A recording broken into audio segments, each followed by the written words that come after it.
बज गया बिगुल, बिछ गई चुनावी बिसार, किसका बजेगा डंका और किसकी होगी मार। सत्ता के सबसे बड़े रण क्षेत्र का हार, 5 राज्यों के चुनावी दंगल की सबसे बड़ी कवरेज,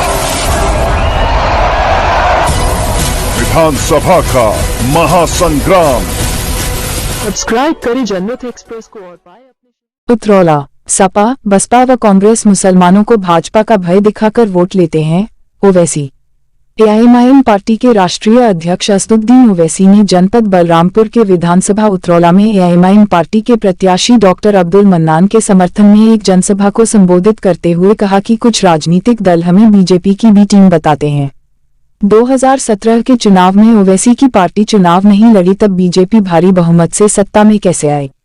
12वीं पास करने के बाद इंटर में प्रवेश लेने वाले केंद्रीय गृह मंत्री के बयान पर चुटकी लेते हुए कहा कि मोदी ने एक तरफ छुट्टा पशुओं को खेतों में छोड़ दिया है तो दूसरी तरफ विचित्र व्यक्तित्व को मनोरंजन के लिए हमारे बीच भेज दिया है। प्रधानमंत्री को सबसे बड़ा झूठ बोलने वाला बताते हुए कहा कि एक तोप से ज्यादा दूसरी तक फेंकने का रिकॉर्ड इनके नाम दर्ज है। सपा अध्यक्ष अखिलेश यादव व कांग्रेस के राहुल गांधी पर तंज कसते हुए कहा कि विरासत में मिली राजनीति की फसल काटने वाले जमीनी हकीकत से बेखबर हैं। डॉक्टर अयूब साहब, सदर पीस पार्टी वो प्रत्याशी विधानसभा फरीदाबाद, मोहतरम जनाब अख्तरुल ईमान साहब, विधायक बिहार प्रदेश वो सदर बिहार मजलिस इत्तेहादुल मुस्लिमीन, मोहतरम जनाब शौकत अली साहब, सदर मजलिस इत्तेहादुल मुस्लिमीन उत्तर प्रदेश, और उतरौला विधानसभा के मजलिस इत्तेहादुल मुस्लिमीन के प्रत्याशी मेरे भाई डॉक्टर अब्दुल मन्नान साहब, रियासत महाराष्ट्र से तशरीफ लाए साबिक़ा मजलिसी सदर मोहतरम जनाब सैयद मोइन साहब, तेलंगाना रियासत से तशरीफ लाए तमाम मौजूद अराकीन बल्दिया, मंच पर बैठे हुए मेरे तमाम मजलिसी रुतबा साथी, मैं सबसे पहले आप तमाम का बेहद शुक्रिया अदा करता हूँ कि आपने अपना कीमती वक्त निकालकर आज की इस मीटिंग में शिरकत की और इतनी बड़ी तादाद में आपका अल्हम्दुलिल्लाह यहाँ पर जमा होना इस बात का पैगाम देता है कि आप तमाम ने 3 मार्च के दिन ये फैसला ले लिया कि उतरौला विधानसभा से आपका आइंदा विधायक डॉक्टर अब्दुल मन्नान होंगे इंशाअल्लाह। मेरे अजीज दोस्तों और बुजुर्गों, मैं शुक्रगुजार हूँ डॉक्टर अयूब साहब का कि उन्होंने अपना कीमती वक्त निकालकर और इस बात को उन्होंने महसूस किया कि आज वक्त के हालात का तकाजा यह है कि हम सबको अपने अख्तिलाफात जो है उसको बाजू रखकर मिलकर दिल और सोच को मिलाकर हमको फिरका परस्ती, मुफाद परस्ती और उन ताकतों से मुकाबला करना है जो हमको अपना हमारा जायज मुकाम भी दिलाना चाहते हैं। मेरे अजीज दोस्तों और बुजुर्गों, मजलिस इत्तेहादुल मुस्लिमीन की लड़ाई 65 साल से हमेशा हिस्सेदारी की लड़ाई लड़ी है। मजलिस इत्तेहादुल मुस्लिमीन हमेशा भारत की लोकतंत्र में, भारत की जमहूरियत में संविधान के आईन के दायरे में रहकर हम मजलूमों की, कुचलों की, अति पिछड़ा समाज की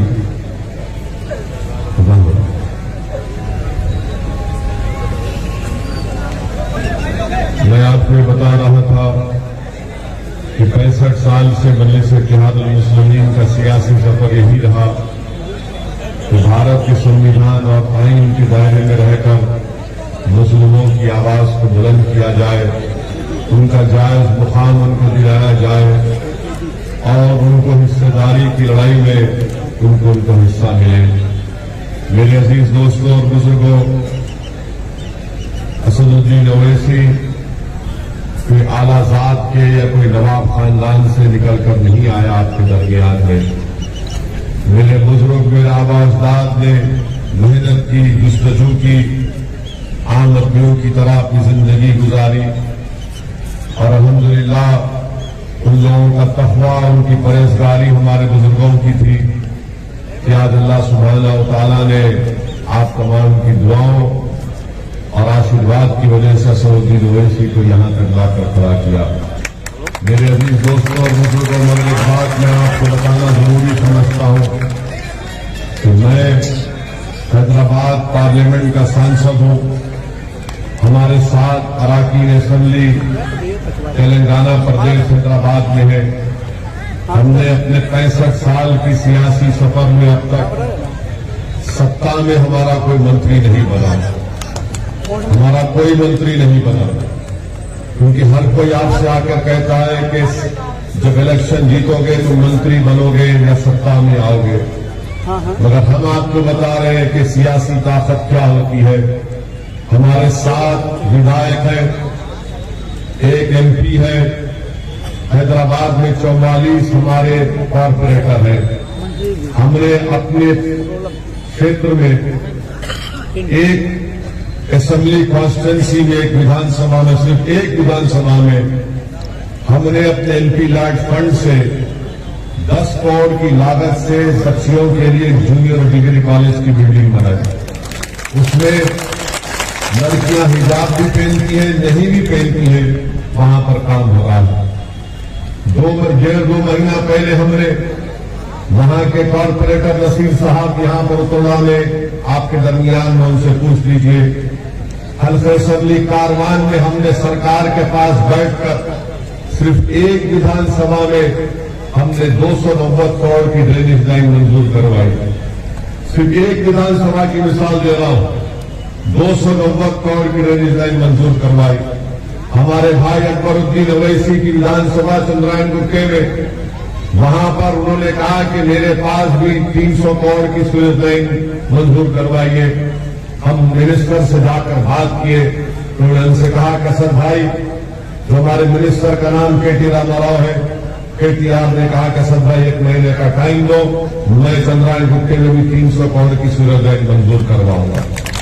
मेरे अजीज दोस्तों और बुजुर्गों, न सिर्फ ये बल्कि मजलिस ने हैदराबाद में हमारे बुजुर्गों ने, हमने कुछ नहीं किया, हमारे बुजुर्गों ने medical college, engineering college, MBA, MCA college, school of nursing और 2-2 दवाखाने हम लोग चलाते हैं।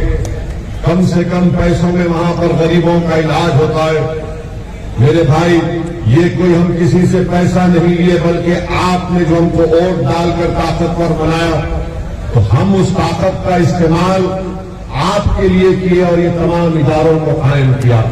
ये हमारे इदारे नहीं है, हमारे जाति नहीं है, और अल्लाह बेहतर जानता है कि इसमें से एक पैसा भी हम नहीं लेते। एक ट्रस्ट है, वो ट्रस्ट चलाता है।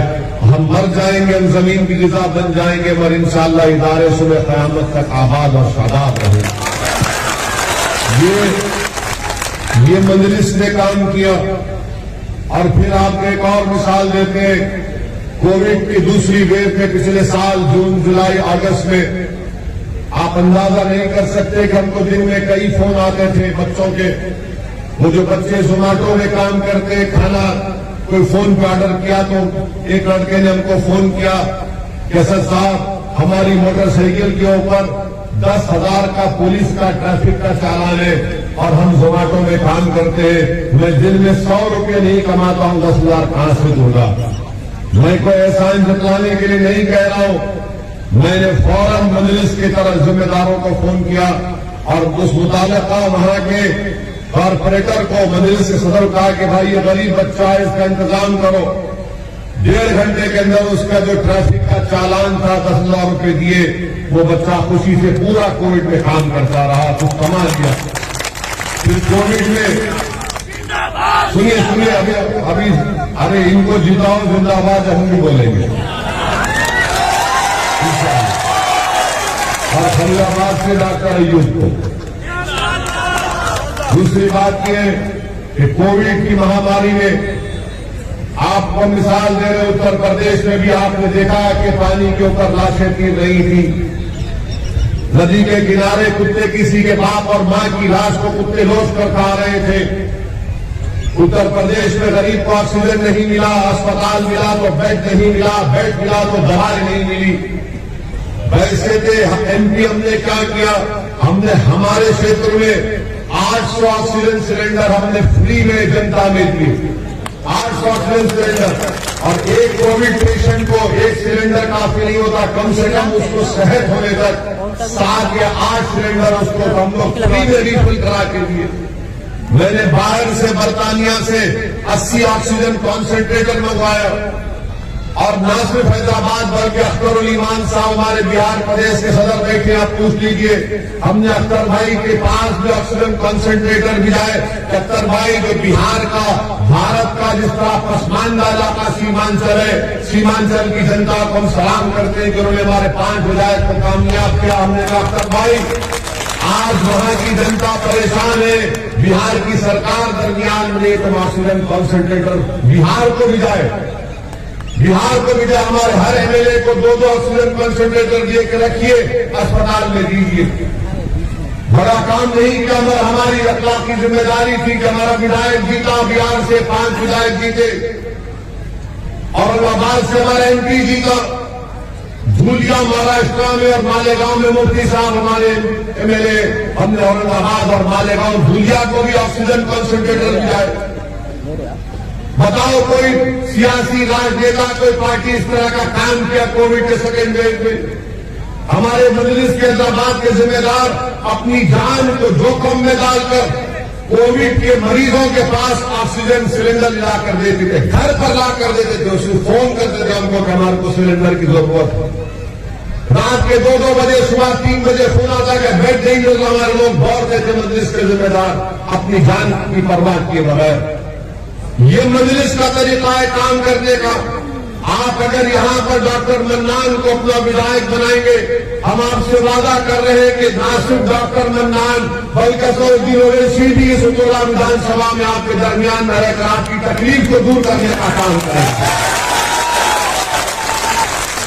मैं कोई आसमान से तारे तोड़कर लाने का वादा नहीं कर रहा हूं। जो अल्लाह ने मुझे इज्जत दी, मुकाम दिया, इसीलिए दिया कि मैं गरीब और मजलूमों का साथ दूं, और हम लोग काम करते रहेंगे। आपको एक और सियासी ताकत का बताता हूं। अख्तर भाई बैठे हुए हमारे प्रदेश बिहार के सदर, जनता दल का नीतीश कुमार की पार्टी का एक मेंबर, उसको लोग गुंडाई लोग पकड़कर उसकी जान ले लिए। पूरी ऐवान असेंबली को अख्तर ईमान हिलाकर रख दिया। उसके घर को गए, उस पीड़ित परिवार के घर को गए, उसके घर वालों से मिला, उसकी बेवा को अख्तर ईमान ने बाजू बिठाकर सरकार से ये मुतालबा किया कि मरने वाले को 1 करोड़ रुपया मिलना चाहिए। मरने वाला तो नीतीश कुमार चीफ मिनिस्टर की पार्टी का था। नीतीश कुमार की सरकार बिहार में एनपीआर एनआरसी को पिछले दरवाजे से लाना चाहती थी, तो मजलिस इत्तेहादुल मुस्लिमीन का विधायक बिहार की विधानसभा में खड़े होकर वहां की सरकार को कह दिया, अगर एनपीआर एनआरसी बिहार में शुरू होगा तो अख्तर ईमान पूरे पटना को जनता से भर देगा, ये काम हम बर्दाश्त नहीं करेंगे। लोग बोलते कि तुम्हारे 5 विधायक जीते बिहार से, तुम सत्ता में नहीं हो। मैं आज चैलेंज के साथ कहता हूं कि जिन विधानसभा से मजलिस के 5 विधायक जीते, जहां वर्षों से गांव में काम नहीं हो रहा था, आज वहां पर विकास का काम हो रहा है, जनता खुश है वहां पर। तो ये हमेशा बोलना कि सत्ता मिलेगी, सत्ता जब मिलती है ना किसी को, तो उसकी जेब मोटी होती है, गरीब का फायदा नहीं होता। सत्ता जब आप देते हैं तो उसमें काबिलियत होनी चाहिए कि लड़कर काम कराया जाए। बैठ जाए जाकर एसडीएम के पास, डीएम के पास, एसपी के पास, कि या तो मुझे तुम जेल में डालो या गरीब से इंसाफ करो। ये काम मजलिस करके आई और करेंगे तो में भी इंशाअल्लाह ताला। मेरे अजीज दोस्तों और बुजुर्गों, अब फिर हमारे ये जो समाजवादी के लोग, बसपा के, कांग्रेस के लोग बोलते कि बताओ डॉक्टर मन्नान और ओवैसी का क्या मामला है? अरे मैं तुमको आज की सभा में खड़े होकर कह रहा हूं, बताओ अखिलेश और कांग्रेस के लीडर राहुल गांधी कौन से खानका के शेख के मुरीद है? बताओ। अखिलेश यादव और राहुल गांधी कौन से खानका के शेख के मुरीद है? और वो जो बसपा की मैडम है वो कौन सी पिलानी मां है? याद रखो, अगर तुम बोलना शुरू करोगे तो हमारी जबान बहुत लंबी है, बहुत खोल देंगे, पूरा शीशा खोल देंगे तुम्हारा। अगर तुम बात करते हो तसव्वुफ की तो सुनो, तसव्वुफ के माने जुनैद बगदादी रहमतुल्लाह ने बताए थे कि तसव्वुफ वो है, सूफी वो है जो दुनिया में अल्लाह, जो दुनिया में मर चुका और अल्लाह के लिए जिंदा हो। वो सबक हमने खानकाह से सीखा, अब हमको सबक सिखाएंगे, आप बताएंगे हमको। तो बताओ फिर तुम जिस पार्टी की तारीफ कर रहे हो कौन सी खानकाह का शेख है? डॉक्टर मन्नान है, डॉक्टर है, इंसान है, तलब रखता है आपके लिए। मेरे अजीज दोस्तों और बुजुर्गों, ये बात को आपको समझना है। और हम यहां के साबिका विधायक अनवर आशफी साहब के लिए हम दुआ करते हैं कि अल्लाह सुब्हानहू व तआला उनको सेहत दे और उनकी मसाइब और मुश्किलात में अल्लाह उनको राहत दे। वो हमारे पार्टी के नहीं है, मगर हम कैसे नाम भूल जाए? यही तो ओवैसी की लड़ाई है, यही तो हमारी सोच है, यही तो हम इसलिए हमको मतदान किया जाता है, झूठे ड्रामा करा दिए जाते हैं। मेरे भाई, औरंगाबाद में एमपी की सीट इम्तियाज जलील है। बोलते ये लोग क्या बोलते, ओवैसी आएगा तो बीजेपी भाजपा जीत जाएगी। अरे भाई, कहां जीतेगी? औरंगाबाद में 21 साल का शिवसेना का एमपी था। कितने साल का था? तो शिवसेना सेकुलर है, उसका एमपी को इम्तियाज जलील खड़ा हुआ तो औरंगाबाद की जनता को सलाम कि उन्होंने 21 साल के शिवसेना और भाजपा मिलकर लड़ रही थी 21 साल से, उसके एमपी को औरंगाबाद की जनता ने इम्तियाज जलील को अपना सांसद बनाया। कांग्रेस करी कुछ, महाराष्ट्र की सपा करी, कुछ नहीं करी। इनको डर यही है कि बड़े बड़े खिलों को तोड़कर आगे बढ़ रहा है, बड़े बड़ों को नीचा कर रहा है। मैं मजलूमों को गाना चाहता हूं, मैं बड़ों की फिक्र नहीं करता आया हूं। मेरी आंखों में कमजोर, जो कमजोर है मेरी आंखों में मजबूत है। और बोलते क्या ये इश्क करता है? अरे दीवाने, मुझसे बड़ा कोई रसूल अल्लाह सल्लल्लाहु अलैहि वसल्लम का चाहने वाला नहीं होगा। ये तो उनका सदका है जो हम खा रहे हैं, ये तो उनका सदका है जो हम खा रहे हैं। और उन्हीं का करम होगा, उन्हीं की सिफात हो गई तो हम कामयाब होंगे सर के मैदान में। इस हमको सिखाएंगे आप? सारी दुनिया हमसे नफरत करके आप हमको सिखाएंगे? मजलिस का एक एक फर्क, मजलिस का एक एक रुकन आशिक रसूल भी है और गुलामान मुस्तफा की आल के आल का नाम। और अगर तुम इस पर बहस करना चाह रहे, तुम नहीं बैठ पाओगे 10 मिनट के हमारे सामने, तो हम तुमसे पूछेंगे तो तुम जिस पार्टी की तारीफ कर रहे हो उसका नेता कौन सी खानकाह का शेख है? हम तुमको बताएंगे हमारा शेख कौन है। मेरे अजीज दोस्तों और बुजुर्गों, क्या कहा था इकबाल ने इसके बारे में कि इसके मिहराब से नग़्मे तारे हयात, इसके नूर हयात, इसके नारे हयात। और क्या कहा था इकबाल ने कि बुझी इसकी आग तो अंधेर है, बुझी इसकी आग तो अंधेर है, मुसलमान नहीं खाक का ढेर है।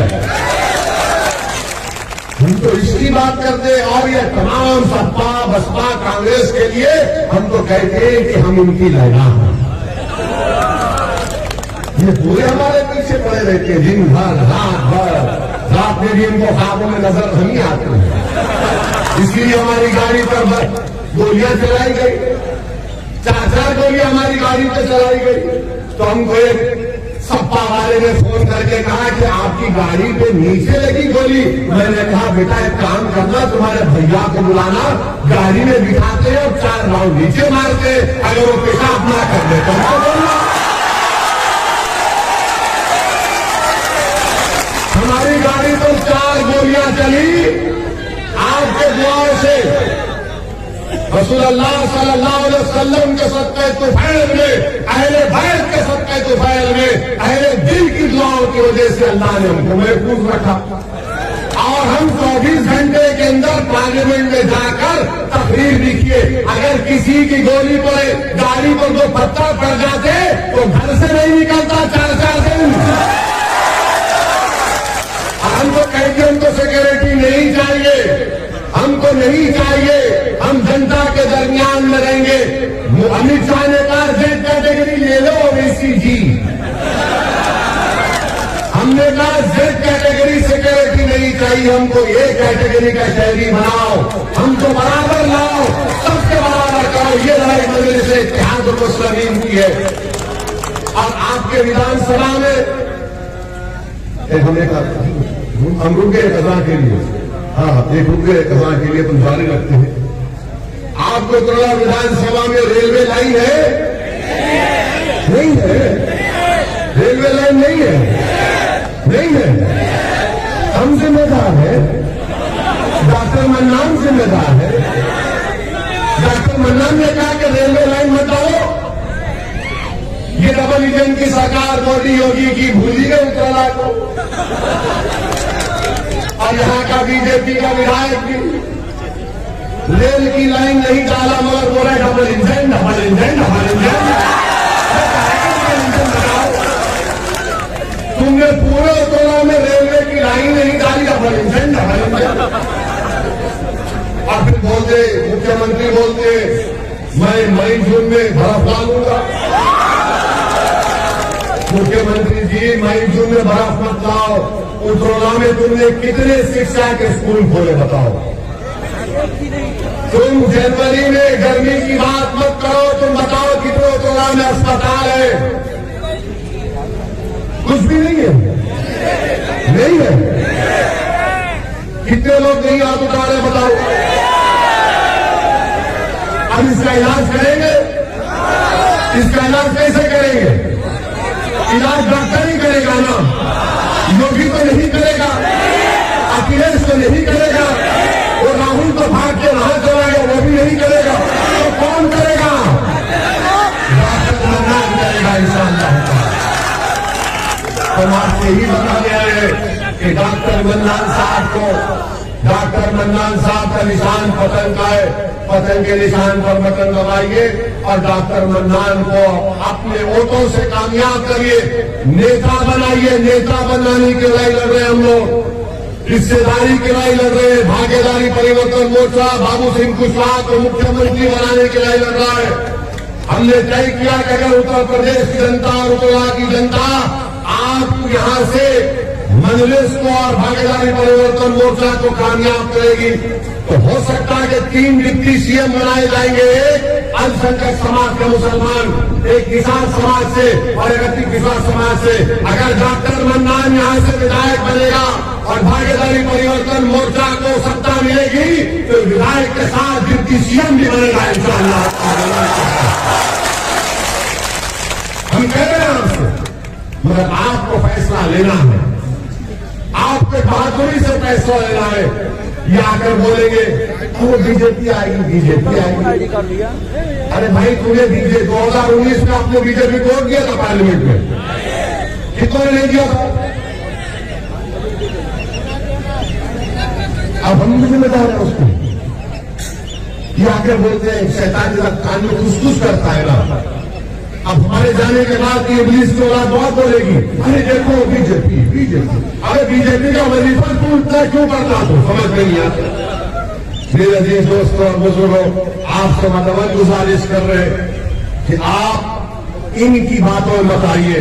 5 साल के लिए हमको मौका दीजिए, सिर्फ 5 साल के लिए हमको मौका दीजिए। उतरौला में हम ऐसा विकास, ऐसी तब्दीली लाएंगे इंशाअल्लाह ताला कि आप भी कहेंगे कि हमारे फैसले पर आपने जो फैसला लिया वो इसमें उसकी पार्टी ने हमको शर्मिंदा नहीं किया। तो आपसे गुजारिश करने आए हैं कि आप 3 मार्च के दिन पूरे एतमाद के साथ निकलिए और हम आपसे वादा कर रहे हैं, ये मोदी छुट्टा सांड का आवारा पशुओं का मसला नहीं कर सकेंगे। मोदी और योगी नहीं कर पाएंगे। मेरे अजीज दोस्तों और बुजुर्गों, बहुत से मसाइल हैं आपकी विधानसभा में, तकालीफ है। हम आपसे सिर्फ यही इल्तिजा करने आए हैं कि 3 मार्च को आप डॉक्टर मन्नान को देकर कामयाब करिए और आपसे अपील कर रहे हैं कि आप डरिए मत, डरिए मत। आप डरेंगे? डरेंगे आपको? ऐसा ही बोल रहे हैं, पूरे एतमाद के साथ बोल रहे हैं, डरिए मत। अब हमारे भाषण के बाद क्या बोलेंगे मालूम आपको? अरे उधर का उधर बीजेपी में जा रहा है, फिर जब मतदान का दिन आएगा अफवाह फैलाएंगे। ये पुलिस की औलाद है ना, ये लोग कुछ करते हैं। तो जब आकर वो बोलेगा तो बोल रहा है पोस्ट और कहां जाता जाने थे, मेरा और तो डॉक्टर मन्नान के लिए।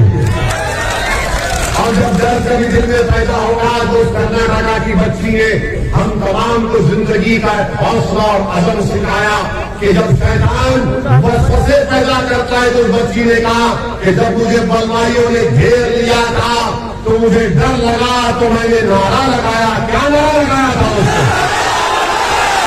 जोर से लगाओ, दम के लगाओ, घूम के लगाओ, देश में घूम के लगाओ। अब भाग गया इब्लीस के यहाँ से। बोलेगा ये तो अजीब बात कर दिया है, मगर मेरा ये भड़काऊ भाषण जो आज का हुआ है, आपसे हम विनती करते हैं इसको नौजवानों से खासतौर से जरा इसको फैलाओ। व्हाट्सएप, वो फेसबुक भी है, फसाद बुक भी है, उस पर भी डालो, इंस्टाग्राम भी है, सब पे फैलाओ ताकि उत्तरला की जनता को मालूम हो जाए कि एक दीवाना आया था जो हमारी दिल की बात किया, जो हमारी हिस्सेदारी की बात किया और उत्तरला विधानसभा के विकास की बात किया। आप तमाम का बेहद शुक्रिया कि आपने अपना कीमती वक्त निकालकर आज के इस मीटिंग में शिरकत की। हमको डुमरियागंज भी जाना है और 4 जगह जाना है, मगर आते रहे।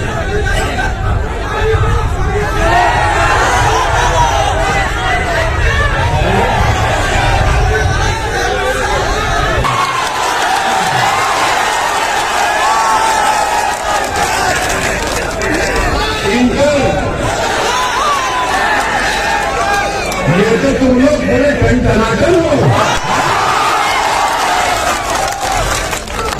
अच्छा, तो हमको ये भी करना पड़ रहा है।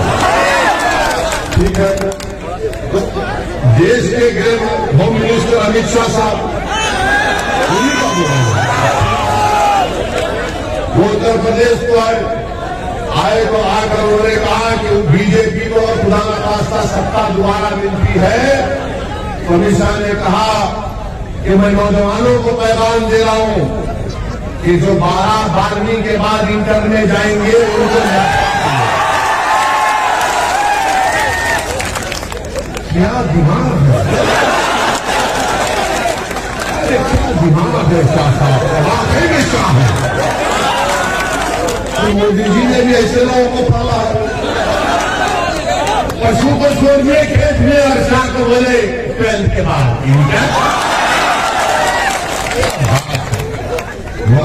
मोदी जी कहते हैं कि सियासी जिंदगी में हंसी मजाक होना चाहिए।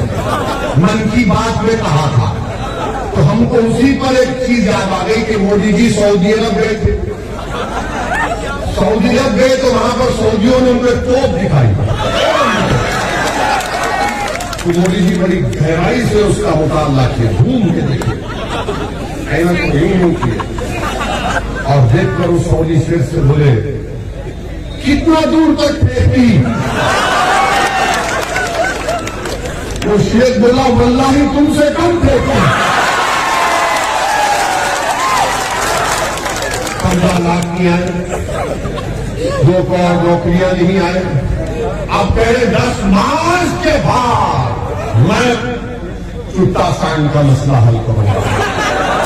मोदी जी गरीब परेशान है, सब परेशान है, मगर उत्तरला की विधानसभा की तरक्की के लिए असदुद्दीन ओवैसी, अमित शाह, नरेंद्र मोदी, ये सबको बाजू रखिए। आपका सोचिए, ये विधानसभा आपकी है, इन बच्चों का मुस्तकबिल आपका है।